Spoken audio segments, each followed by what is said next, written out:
you say if I said that I could bring them back? I guess I'd say I never thought of that. Well, alright, hold tight, you might want to stand back, because one small John is coming intact. St. Jon Forward, spitting out some more words, fully intact, jacked, ready to rap and attack. Small John on your lawn, living like a gnome, hit you with my lyrics like a bullet to your dome. Tonight when he comes up here, he's either gonna kill or he's gonna suck.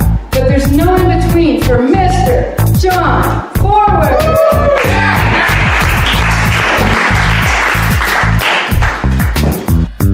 Oh, well, I didn't know any of that. That's me, Jon Forward, host of St. Jon Forward Radio that you're listening to right now.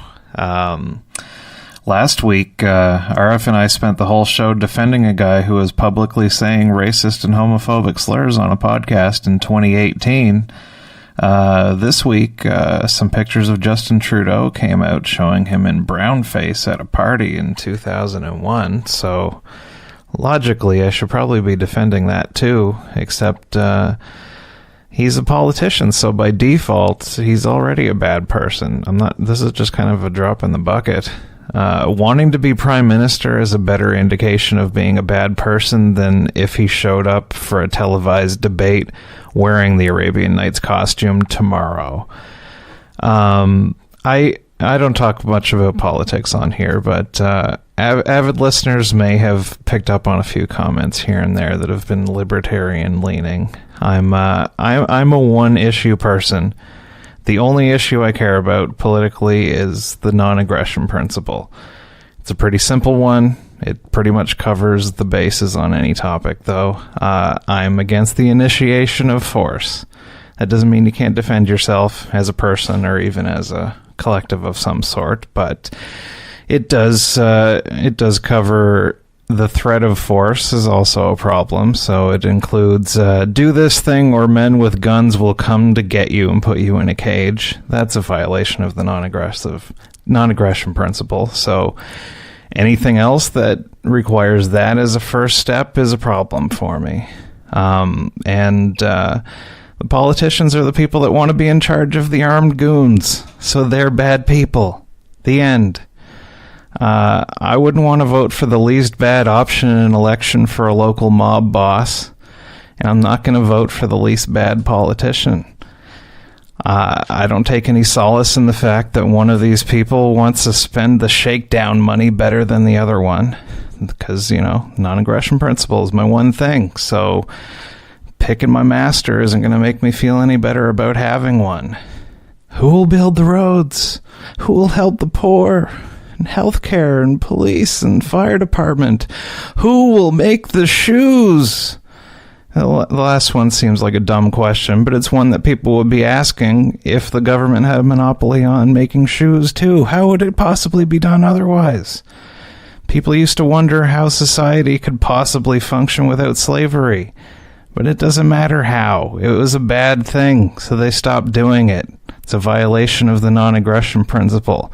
We take away that option, and then we figure out something better. So, the organized crime boss did brownface. Not my biggest concern.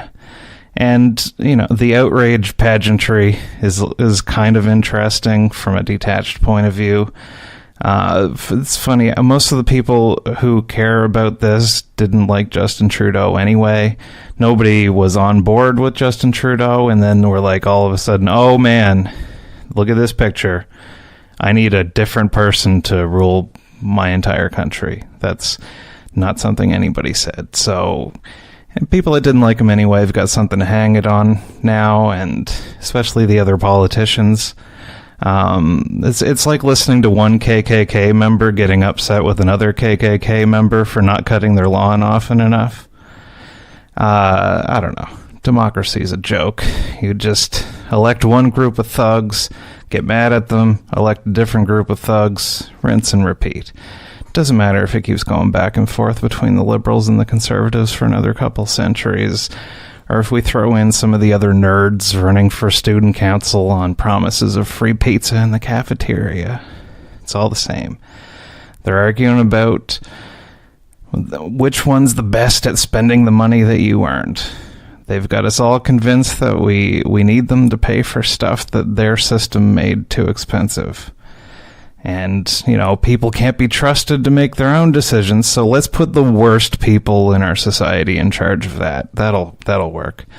They tell us that if it wasn't for them, then nobody would give us all the fun things that we need. And you're thinking, well, John, who's gonna do the thing? Well, I'll do it. You do it. All the people who vote for these assholes to do a bad job at it can do it themselves, probably better. The government is not good at anything. Not one single thing. The price goes up and the quality goes down. When people are spending their own money, those places go out of business. We just put a new person in charge, and it keeps happening. They just tricked us into thinking that we need them. They want us to have faith. If you don't like the Catholics, go Anglican or Baptist or Pentecostal or whatever, but they're all reading the same book. So, Prime Minister wore a dumb Halloween costume. I don't think he put it on thinking, I'll show these Browns just how different they are. So, I don't know, what about all the other white people smiling in the pictures with him? Are they racist too? Do you think one person at that party told him how problematic his costume was? Is there a picture of me dressed up as Eazy-E for Halloween floating on the internet? Maybe. But is any of that as important as every person on either side that died in a war? Is it as important as every dollar that you earned that got spent on something you didn't want? I don't know. If these people were providing a valuable service, then they wouldn't have to force it on us through the barrel of a gun. And the difference between charity and taxes is the same as the difference between sex and rape. Consent. #MeTax. Anyway, that's my attempt at my political leanings, and it'll never happen on the show again. Let's get back to having a funny comedy program with my guests in the other room, Ian Estey and Adam Landry. Here to promote our 48-hour film competition movie, The Take, that we did this weekend.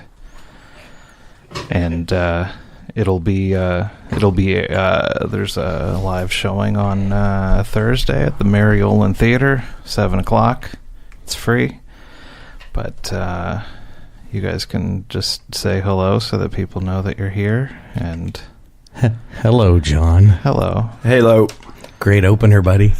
Yes, we'll be sharing this to all of our fans. I vehemently disagree with all of your politics, and I'm going to make a note of it.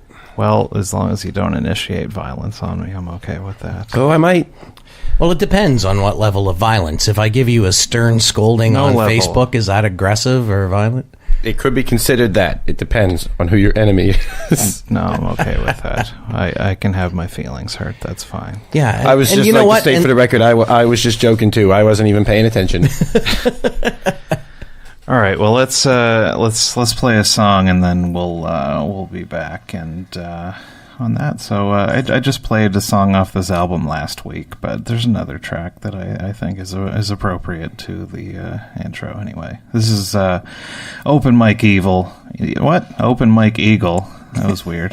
With MF Doom. Open Mike Evil. Police Myself on St. Jon Forward Radio.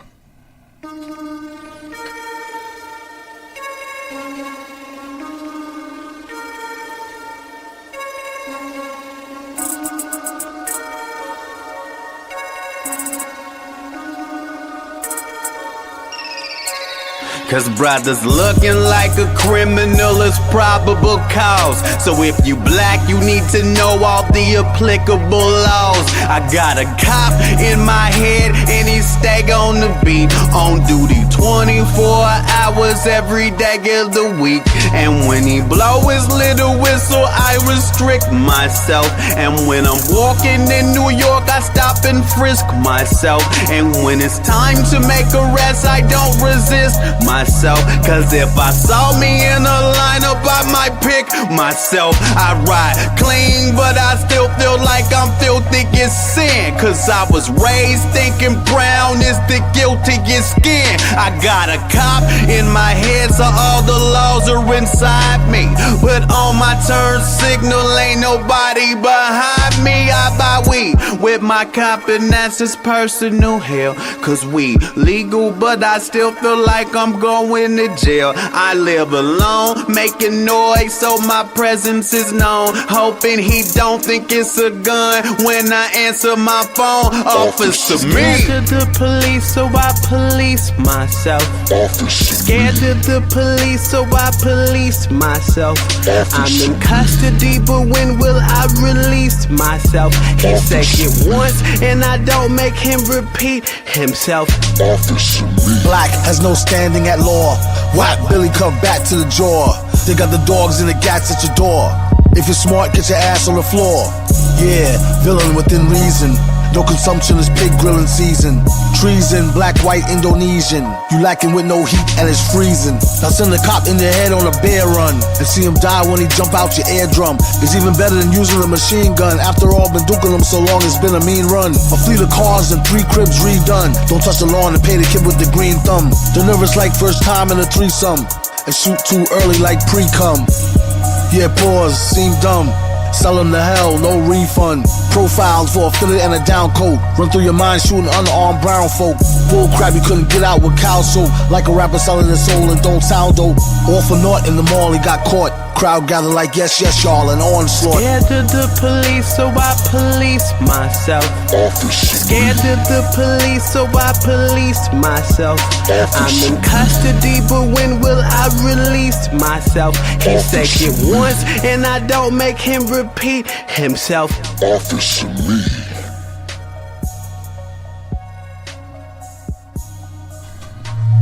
Whoa. Why doesn't the speaker turn off in here automatically? It used to. It's still on. We're getting it's still on. What? You gotta, turn the monitor knob. This is unacceptable. It's never been a problem before. I'm coming up on 3 years in here, and I've never had a feedback problem. What did you guys do? Well, it's Adam's presence. Just introducing him into the mix means technology runs afoul. Yeah, I can't defend myself against that accusation. We actually plan for it in pre-production. More what happens is it gets left behind. It doesn't run afoul. It stays at the house while we leave. Twice. Yeah, we left Ian's house at 3 a.m. with the hard drive for me to go home and edit it. We get to my house without the hard drive. So Jeremy drove me over the hard drive. I edited until 10 a.m. James picked me up and drove me over to Ian's house with the hard drive still plugged into my computer. And he had to go back and get it. So for context, for your listeners, you, me, and Adam entered the 48-hour St. John Film Competition. Yeah, well, let's take us through let's explain what the competition was. Yeah. So you have to make a 48-hour long movie. Yep. In 7 minutes or less. 7 minutes or less. Yeah. So so Friday night it all started off. We got the team together, most of it. We got there, and Ian, you tell us the process. Well, so we'll backtrack a little bit. The MB Film Co-op decided to sponsor a film competition in New Brunswick, or in St. John, and they put a call out. And wait a minute, is this funded by tax dollars? No, it's funded by membership and there was no money. Funding. Well, there's no funding in this project. And at any rate, so I looked and I said, 48 hours to shoot 7 pages of script. Boy, do I know the people to do that. And, because as you know, but your listeners might not, Adam, James, myself, you, and several others have been involved in shooting web episodes of web series for what? 6 years, 7 years? It was 10 years in June. Jesus. For me and James. Oh, my heavens. I came in a little bit later. Wow. I forget when that was. And But man, Probably been at least 6, I would say, that you've been working with us. Yeah. so run and gun. You want a run and gun team to shoot 7 pages of script in a short period of time? That's us. Yeah, that's a lot longer than we usually have. Yeah, really. So we did it. We shot. We got the team together Friday night after the launch party where all the teams got together, and we got our random items to incorporate in our film, which was exciting. Yeah, well, let's tell people. We don't need to spoil the movie too much. Nope. It's only 7 minutes long. Nope. But we can say what our 3 pieces were, just Sure, so that yeah. people, when you come out on Thursday to see it and vote for us for Best Picture, Oscar nominated. Yeah, and while you bring it up, it's at the Mary Oland Theater. So the competition is pretty much closed. Everybody's submitted, and on Thursday night at the New Brunswick Museum, uptown in Market Square, at the Mary Oland Theater, for free, you can come and see 5 short films that were made within 48 hours, and then right after that, they're having awards. Where we actually get to... We're going to sweep them. Yeah, we're going to sweep. It's going to be a complete sweep. That's where, at the end, we do so poorly that they make us clean up. But what's really funny, look, I'm going to throw a little shade. All the other teams suck, and they made trash. They were equally the worst teams we've ever worked with. Terrible. Well, it's a small community, right? But it was funny when we were at the launch, we'd look on each team and see somebody that we've made content with, right? So one of my partners is Jeff Kelly, who fancies himself a bit of a filmmaker, although his most successful projects have been on my back. There's that shade you were talking about. Yeah, you want to take credit? He went and I know where you're going there. He went and decided to join another team, to their folly. I mean, they didn't know what they were getting in the boat anchor that would pull them down. So, for that reason, I feel we have a chance because, they took Jeff. Yeah, so Jeffrey Kelly, Google him. We showed up on Friday. They went through the rules, which were pretty basic, reasonable. We don't need to get into them. But the big things were each team had to submit one each, and then we randomly picked who got them. So everybody had to submit a piece of dialogue, a prop, and a location. Mm-hmm. So to be randomly distributed to the other teams, and also should be noted that they weren't together. Like, you could get one team could get your prop, and a different team could get your line of dialogue, and so forth. Yeah, they weren't a package that was designed. They were random. And we picked a prop that we hoped would provide a challenge for whichever team would receive it. And it did. It provided one hell of a challenge. To us, who picked our own friggin' prop, which was a pair of walnuts, freshly picked 3 weeks ago from my neighbor's tree, because he distributes them as funny gifts, because they look like, a pair of privates. Walnuts attached to a tree. Yeah, he gives you the stick and the balls all together, and he thinks it's hilarious. And I thought, yeah, that's pretty funny. I could give that to some team and see what they do. So that became our MacGuffin. Yeah. Did it ever? Oh my! Our line of dialogue, which was handily shoehorned in with little context. Sometimes having a piece of cake is the right thing to do.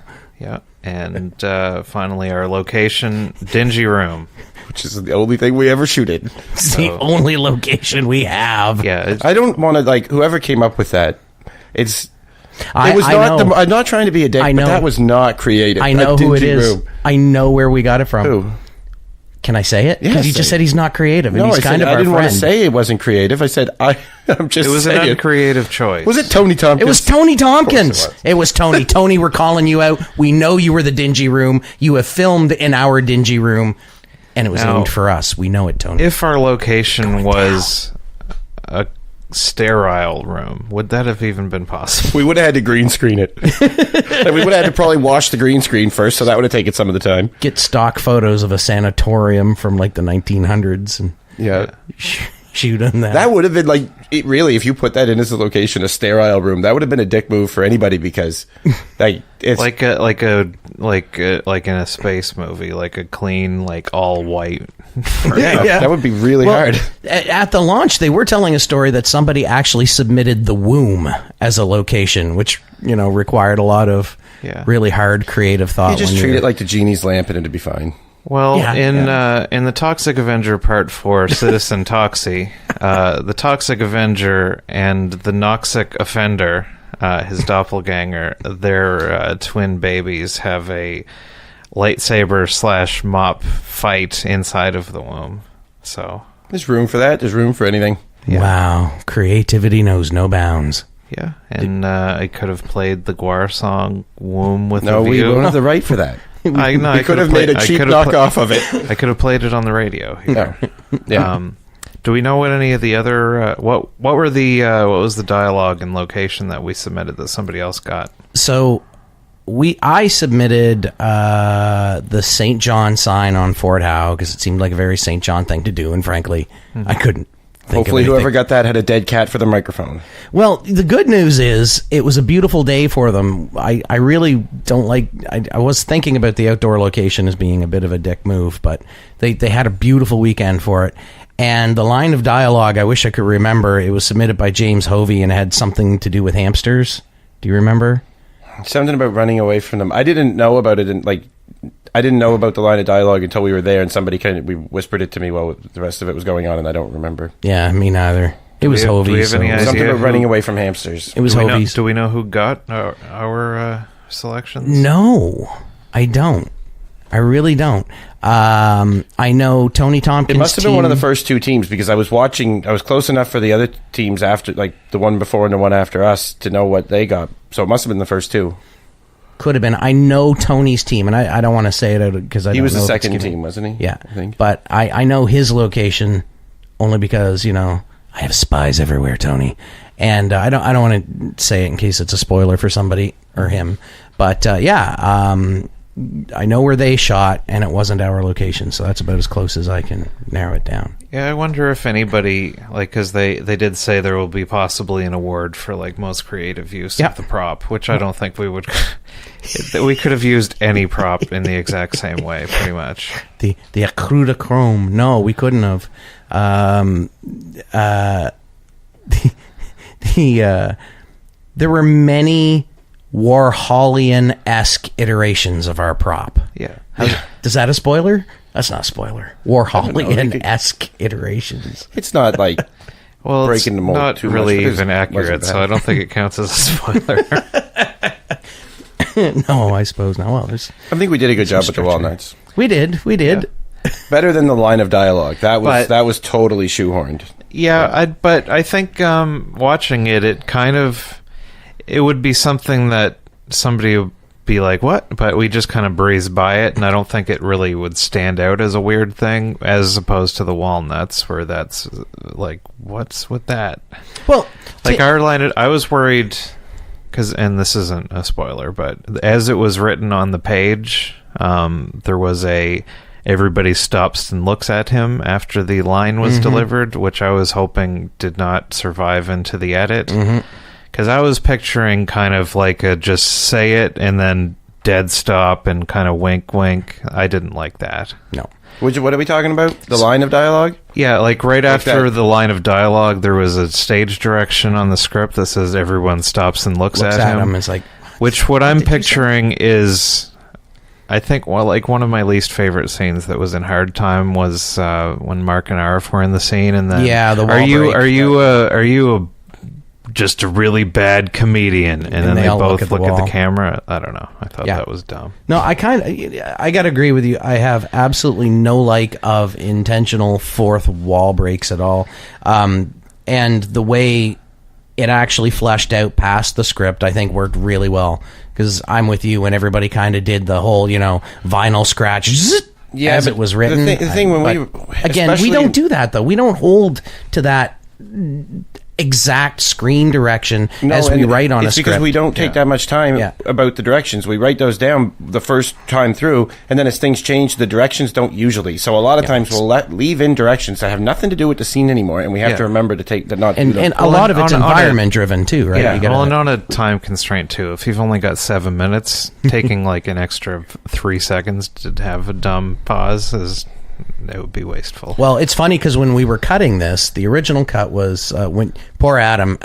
So we wrapped principal photography at 3:45. No, it was more like 2:45. We hung around your house for an extra hour. Yeah, I got Okay. I got home at 3. Okay. The only thing you would have had to do after that would have been James's phone call. All right, so we'll 45 minutes to the left or to the right. But at around 3 o'clock in the morning, the boys were all done. It was time to say goodnight, and they take off. And geez, they left because Adam was going to go home and stay up all night to start editing the rough cut. Which And isn't geez, that uncommon a thing for me to do, but just having to have it done, that's the problem. Yeah. Like when you do, we shoot on Sundays almost every week, and there's lots of times where I'll stay up, because I don't work Monday, and I'll stay up till 8 a.m. just tinkering with it, and sometimes I'll even finish the whole scene, at least, rough draft of it. But it's funny, like, how much harder it is when you know you can't stop, and it just, like, Yeah. your eyes are closing. Now, It's when you so got the fine cut to us Sunday morning at around 11 o'clock, it was a rotating editor's chair. Adam we had to put Adam back into the audio recording area to do some more motif work. And what does that mean? Good job, by the way. Music. Just added a couple little sounds that I knew we needed, because when Jeremy wrote the music, Foley? No, Music. audio, Okay. or Score. music, like literally music, not sound effects. Jeremy did the majority of it, but they did it before we even shot anything. Like because of the way we had to schedule it, Jeremy worked on the music on Saturday morning. Saturday morning. We're jumping ahead. Friday night. This is the last piece. We got to tell it in chronological order. Of course, fine. Of course. We get our we're storytellers, right? We get our one of us is. So we get our information at like 6 something on Friday, and then the clock starts. So we go back to your place and jam out the script. Oh yeah.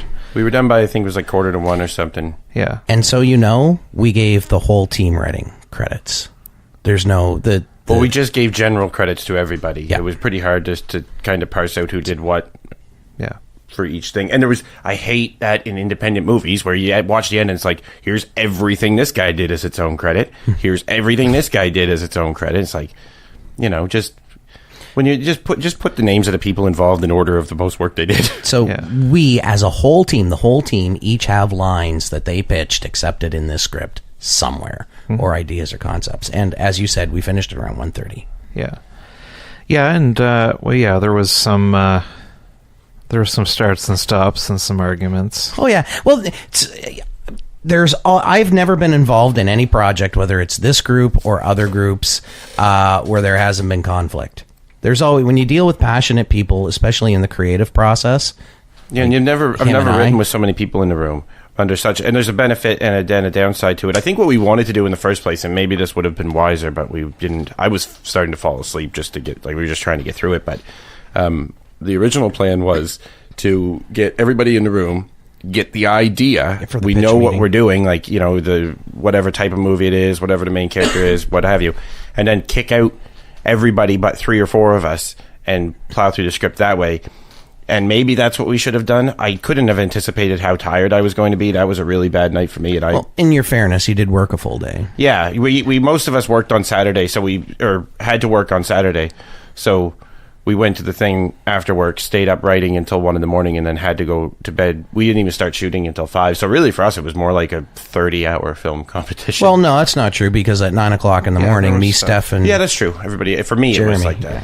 Yeah, there was more in the morning. I did a pass over it and sent in my contributions. John was part of the props department. I usually do better at home looking over a thing after it's already been started than I am with a bunch of people all yelling stuff out at the same time. No, but you came in with a bunch of edits and lines that actually wound up staying in the final cut of the script. You came in for all the prop stuff in the afternoon. I mean, you were with us pretty much from 2:30 till 3 o'clock in the morning. No, but just the just at home doing the script part on my own. That's kind of more my skill set. I think that's I've done that with a few days of shooting hard time where they'll send it to me ahead of time and I'll punch it up, and some people that don't like me would completely ignore Golden lines.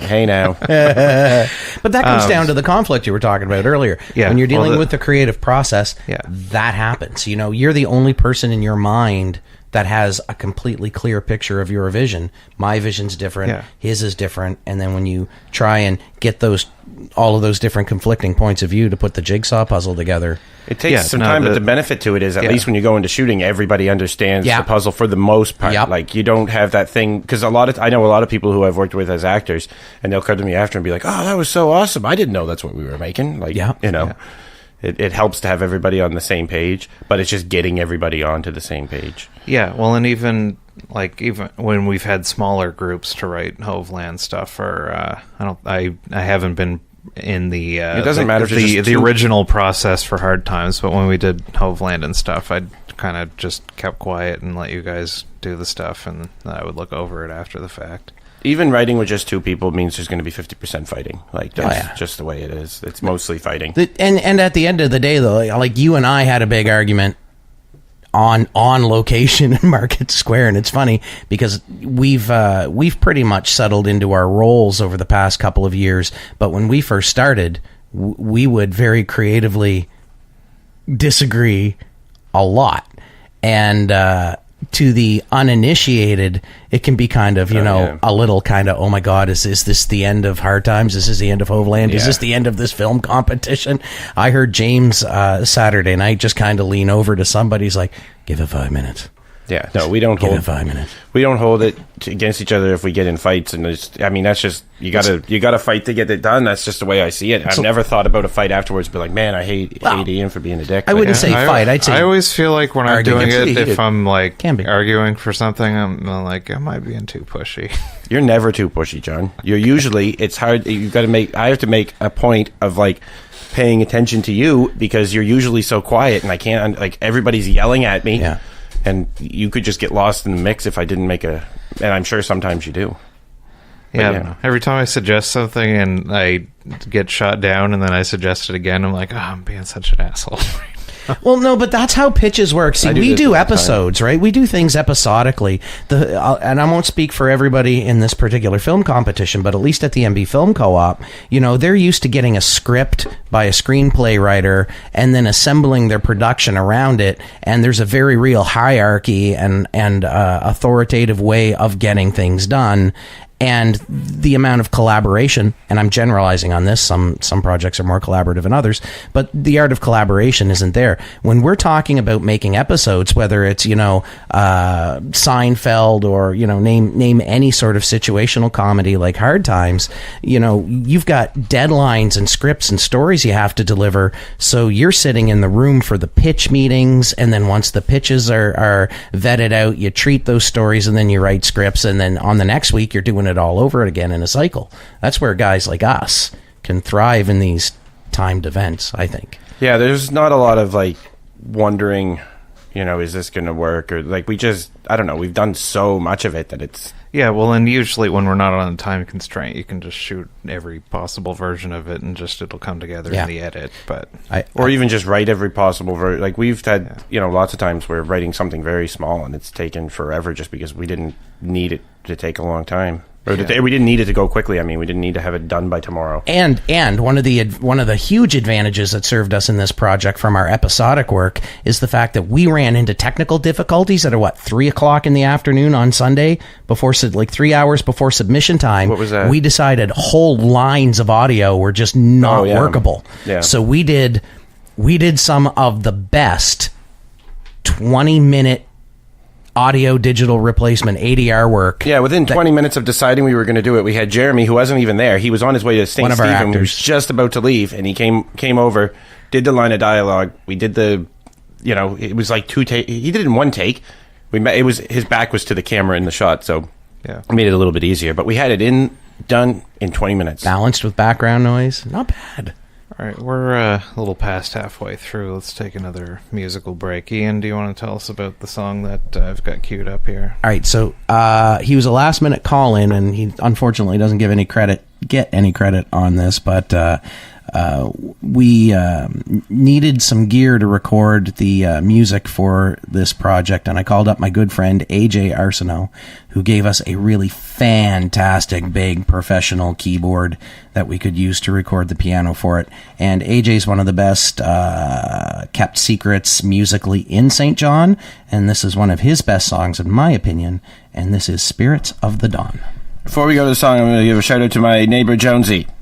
All right. Hey, Jonesy. Couple of words, and then we'll have the song. Station ID. Station ID. Station ID. Station ID. I'm Adam Landry. Station ID. St. John's. I'm in the top 3 of comedians, okay? And I've been on... Station ID. It's called St. Jon Forward Radio. St. Jon Forward Radio on this channel. Local 107.3 FM. Station ID. Local 107.3 FM. And Station ID. Local 107.3 FM. Station ID. Ho! Hey folks, this is WWE Hall of Famer Hacksaw Jim Duggan, and you're listening to 107.3 Tough Guy.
brand new song. It's only about 6 weeks old. Sure that wasn't a live recording. No. I underlaid audio from the party that we jammed that song to with the video. That recording, once the crowd saw noise at the beginning disappears, that's studio. Oh. So we're back on the show. We discovered the feedback problem. Somebody had the actual radio turned on in here instead of the feed, which is turned on now. I think it does turn off when you turn the mics on. Volunteers. So that was some music that Ian Estey here participated in. Do you think any of these other trash teams had new recorded music for their films? I mean, maybe. You say Peter Doyle was on one of the teams, right? They probably did. So my sources tell me a famed local musician by the name of Peter Doyle is on one of the opposing teams. And if that opposing team is utilizing Peter as a musician, then they may potentially be able to compete. But even that might be a stretch. Yeah. You know, because I love you, Pete, but you're a percussionist, really. Let's be honest. All percussion score. All percussion score. I like that. Has that been done? Yeah, Yeah, Birdman. Birdman? Yeah. Okay. Yeah. Oh, yeah, okay. I haven't watched Good it in point. a while, but I can Jeez, picture that. maybe, amazing. Maybe he might be. We might be surprised. No, I figured my whole thing was if I didn't have access to musicians, I would absolutely probably be going to Incompetech.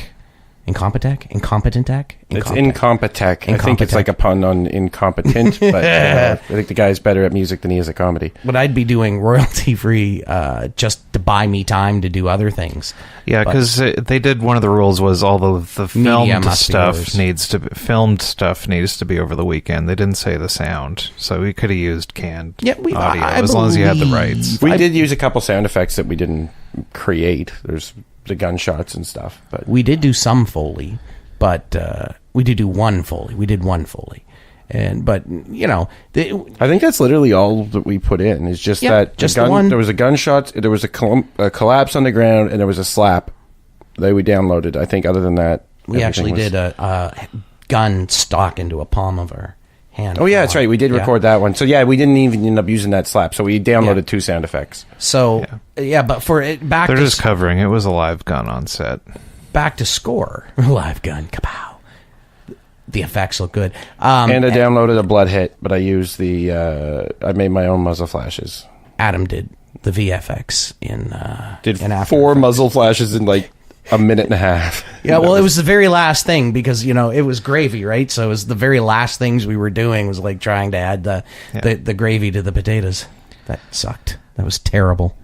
Yeah, so Saturday morning you guys got an earlier start and you did the music and some script stuff, and then I got there like 3 o'clock and we started putting props together, started arguing about scripts some more. Eventually did some read-throughs, and then we started shooting probably around 6 and went straight through till 3 a.m. We were done in Market Square. It did not feel like that long. Like I remember looking at the clock at 1:30 and being like, "What? I thought it was 10." I was pretty tired at the end of it, and I didn't even have to work on Saturday. And I didn't get to sleep in because I got woken up at 7 a.m. from work. But Adam cut straight through till he arrived at my place at about 10, and then we had to, play Where's the Hard Drive, and then at around 11. What happened to marathon editing and then sleeping and then coming back? He did it. Adam did it. Okay. I mean, when you're doing the rough cut, and this is really true, when you're in the editing room and you're doing the rough cut, the more voices you add, the more time that process takes. I've edited with people in the room before, and it's super slow, and I figured it'd be quicker. May as well let these guys have their sleep for a couple hours, and then if I get totally burnt out, they can just take it from me. If we all know how Adam cuts. I mean, James, Hovey, myself, and Adam have been cutting projects together for apparently 10 years. I mean, we have very similar, although your audio workflow is amazing. I got to learn that. I've never seen that. It's only to set... Yeah, I'll tell you about it later. It's too complicated. But his audio workflow is amazing, but we really cut the same way. And so once he, if you trust the editor doing the first cut, when we all get together to do the fine cut, it was that rotating editor's chair. We were in it as long as we could stay awake, and when we needed to break, the next person sat down and just started, clipping.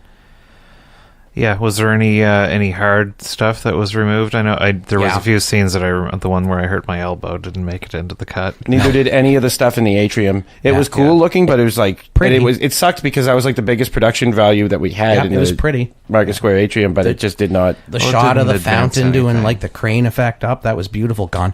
The initial edit was 15 seconds too long, and I think that was the first thing that we decided to get rid of. We also trimmed the montage. One of the montages down quite significant, like by 4 seconds, which considering it was like a 9. I think we ended at like 6:45 or something like that. 6:50. Yeah, 10 seconds to spare with an outro theme. Yeah, no, but it came together pretty good. But I knew you guys would be quick at it. I filmed stuff for Hard Times or Hoveland, and Adam sends me a cut like the next day that looks pretty. I'm sure it's not finished, but it looks like it could be. Yeah. But I don't know. You guys say 48 hours is tons of time. Like, this is nothing. But this was a bit more intensive than what you're used to. I think we said that so much just to keep our morale up. Okay. I've never been on a shoot until 3 a.m. with you guys before. Let me address that. So when we said it's plenty of time, it's plenty of time. You know what? It's plenty of time for us. And that's only because of, how long we've worked together and our ability to do things very quickly under tight deadlines. But with that being said, the big thing, you weren't putting your feet up and be like, we got this. No. It was pretty constant. Not at all. But I don't want to it's a Friday night was probably the only break in the process altogether. Throwing fun shade at the other teams notwithstanding, I don't want to come out and say it's not a challenge. It's an amazing challenge, and it was an absolute challenge for us. But like Adam said, sometimes you want to keep the team calm, and we got plenty of time. And sometimes, I got to admit, at about 3:00 in the afternoon, I kept looking at Adam going, do we need to focus on this when we could do this, this, and this? He's like, yeah, because I know and I didn't do as much work as you guys did because I didn't do any of the editing and stuff, but it was a lot more intensive even for my limited role than what I'm used to with you guys. It was fun, but I wouldn't want to make a habit of it. We've had lots of times though where there's not usually any kind of crunch for writing and editing, but every time we shoot, somebody's got to leave at 7, like every single time. Yeah. So we're very good at budgeting our time, using body doubles. There's lots of times where I look back at something we've shot and be like, oh, this sucks. I wish I had did it this way, or I wish I had done something. But when I think about it a little bit longer, usually I think, did I have time to do that? No. So what difference does it make? This is the best I could have did with the amount of time that I had. And I think I usually end up feeling that way after the initial frustration of parts that didn't work. Well, and watching the final product, it doesn't seem rushed. No, it's super rushed. The only stuff that I would watch is the cake line and the walnut thing. Yeah. If I just watch, other than maybe those two things, if I was watching it cold with no information, those would be the only things where I'd wonder, like, was this a rushed thing? I think overall it turned out well. Oh, for sure. And none of those other chumps could have made the same thing in the amount of time. I think we are going to be surprised. I think there'll be a little surprise. One of the things, I think it's very important in case the team's listening, and if I forget anybody, Adam, correct me. But, many props to both Adam and you, to Hovey, James Hovey, to Jeremy Irving, to Aimee Thomas, our makeup artist and one of our actors, our female actors. She stepped right up for us. She did everything. She was new to the team. I'd never worked with her before on anything, and she did. I definitely hope we will be in the future. Oh, trust me, she'll be around. And Steph Savage, and most importantly, and I was saving her for last. Steph Savage, she joined the Hard Times family months ago, and completely got adopted by us. She fed us, so we're like raccoons that way, and continues to do so. But she was invaluable this weekend. I mean, she set her business aside, she set her personal stuff aside, and was with us almost the whole time, and even offered to come in during the editing process. Yeah, to we support had us. we could have had more of you there for editing, but like the writing, what we should have done for the writing. It was probably a good idea to not have everybody Yeah, in well, the kitchen. I was gonna bring you over for noon, but on Sunday morning I woke up. I'm like, I hope they don't want me to come. And he didn't. Yeah, the original plan was on Sunday. I don't know how I thought this was ever going to work. At 3 o'clock, I would go home, 3 a.m., and edit until about 7, at which point I would put the hard drive in the mailbox and go to bed. James would come by at around 8 and go to Ian's to finish editing. Well, I didn't, at 7:30, I was like, I didn't start actually clipping the thing together until probably 6:30, because Jeremy got back with the hard drive at 4:30, and it takes 2 hours to sort the clips out and sync the audio to them. You didn't go through everything. You just took the last takes, right? Yeah, that Or was did the you quick. actually That go no, through that was the quickest. I just made sure that the takes were what I thought they were and copied Yeah. them. I did not rewatch them for review. Yeah. Like we had the takes picked out in about 15 minutes. Usually, I will at the end of a shooting day, I'll dump everything on my hard drive and watch the whole thing, just whatever we shot. But not that time. Is there going to be an extended director's cut? No, No, but there is going going to be further edits to the project. So after the competition, I'm going to take all the source material back, and I'm going to fine cut the hell out of it. Really? Oh yeah, because I'm going to submit it off to other comedy. I've already been doing my research. Oh, okay. It's going off to other comedy So festivals. if that's the case, it's not going to be available on YouTube, at least for the time well, being. No, yes, but no. So what I'm probably going to do is a one-time only I was gonna YouTube say, premiere. Do what John's Yeah, can do. yeah. And actually, thank you. I was trying to struggle where I got that idea from. It was you, and I'm going to probably look to do that. So it will be viewable. Well, for they were people. talking about on the Friday. Does that eliminate you from being able to submit it to other things? No, it No. depends on the thing. Every festival has its own rules. Yeah, I would say that's. I get a suggestion for both of you, though, if you plan on doing that with either of your projects, is if you're going to post it online as a limited time thing, don't do it for a whole day, because you're going to have a lot of people who will not catch it. If you try to put it on for just the length, like an hour or just the length of time of the project, nobody will catch it. But what's in a day, right? Up and down in a day's. Yeah, and I may take a particular bit or two and cut that as its own standalone thing. I might leave it out. I got to get that done for you this week.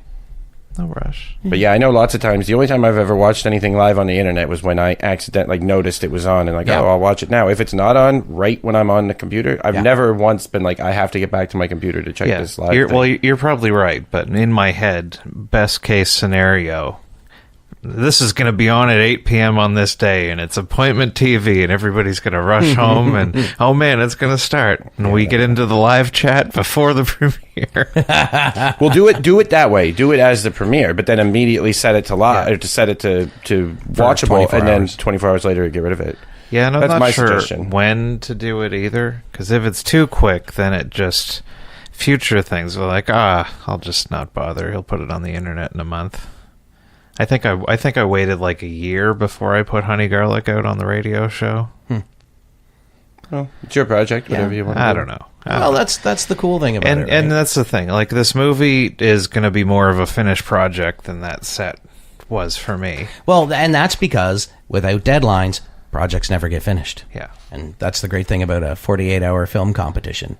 It forces it. This is the best you can do with the time you have. Is it the best you can do? No, it's the best you can do with the time you have. Yeah, but putting it out is creating an artificial end point to it, and that's not how stand-up works. No. Nobody's like, well, I did that set 7 times. We're done. Netflix, here you go. Perfection. My tight 20. Yeah. So anyway, we've got like 5 minutes left in the show. And a lull in the conversation.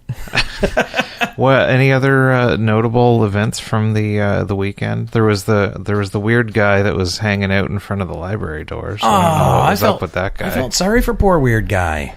Just sitting there after the mall's closed in the doorway of the library, just probably hoping for some quiet alone time, and we came in and clacking around. Well, I just thought of this. When I was in like 10th grade, I went to a different high school than my junior high school friends, and I'm not much of a social butterfly, so I spent many lunch hours just sitting by myself on the top of the Brunswick Square parking garage, not to jump, just hanging out. And like to guys came up and I just felt like, oh, this looks weird. But it's being alone is different than being alone when people show up to witness the being alone. I'm comfortable. So Where are we going here? Well, I kind of I got up and was just trying to like, oh well, I'm done here. I'm not just hanging out and being a weirdo, and went and I was like running away, not because they were chasing me, but I'm just like I'm just going to remove myself from the situation. But we ended up like passing each other, and they started running for some reason, and then we just ran past each other, but we weren't actually trying to catch each other or escape, so it was just an awkward thing. Anyway. That's a great story. There was also a guy in front of the who came out of the Trade and Convention Center and filmed us for a while. I don't know what he was doing. Oh yeah, the dude who was filming us. Oh, he was just enjoying this Hollywood moment. I guess so. I'm telling you, St. John. We were pistol whipping and St. John doing stuff. St. John is coming close to being Little Hollywood in New Brunswick. I'm Little telling Bollywood. What about Bollywood? Hey, I'd fully support that. Me too. I say bring back Asha Bosley. And if you don't know who that is, then you don't know Bollywood. Damn it. I'm out. So we're also, we don't have a whole lot of time to talk about this, but we're coming up on the final couple of shoots for the Hard Times movie. Yeah. We got this weekend, big one, and then one more with Bernard in a couple of weeks. And then the party, and then an infinite amount of little piddly things that are going to take an hour here and there. But do we know when people should expect the final product? Before the end of the year. Matt's saying November. I'm more pessimistic. I'm thinking it's probably going to be December, but I don't see any reason why. It will be done, filmed by the middle of October at the latest, and then we've got another, it'll take a month or so to do. It depends on how much work we put into music and stuff. So most of it's already edited. Premiere at Chuckles Lounge. Woohoo! Oh, God, not again. No, probably not. If your listeners don't quite know what we're talking about, we're talking about Hard Times, the series. Get out on YouTube, Google it. Google Hard Times St. John or YouTube or Hard Times St. John. The link has been in the show notes on every podcast for the past several years. Excellent. Sweet. And we're making a movie. So we have a full-length feature coming. Bernard Robichaux from various other published and notable projects. And we're marketing it as the most watchable thing ever made in New Brunswick. That's right. And you'll probably be able to get through the whole thing. And you won't have a hard time if you watch Hard Times. That's going on the poster. You can drop the S if you want. It doesn't make it a different project. All right. So any other plugs to throw out there? I have a documentary submitted this year for Silver Wave, which the New Brunswick Film Festival, which I'm hoping might get selected. That's about all I've got in the can. It's not much of a plug if you don't say the title of it. It's called The Reunion. Look out for The Reunion. And, O'Leary's is canceled, so next show I've got lined up is No Jokes Barred on October 19th. Pretty sure O'Leary's isn't canceled. I mean, pretty much. If there's no comedy show for 6 people, what's the point of even being open? Yeah. Good point. Hashtag cancel O'Leary's. Yeah.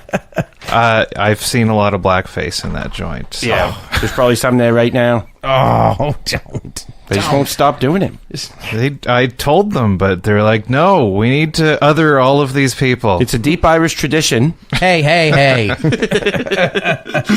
All right, that's the show. Thanks for coming in. Adam Landry, Ian Estey. Thank you. This has been St. John Forward Radio. Thank you very much. It was fun.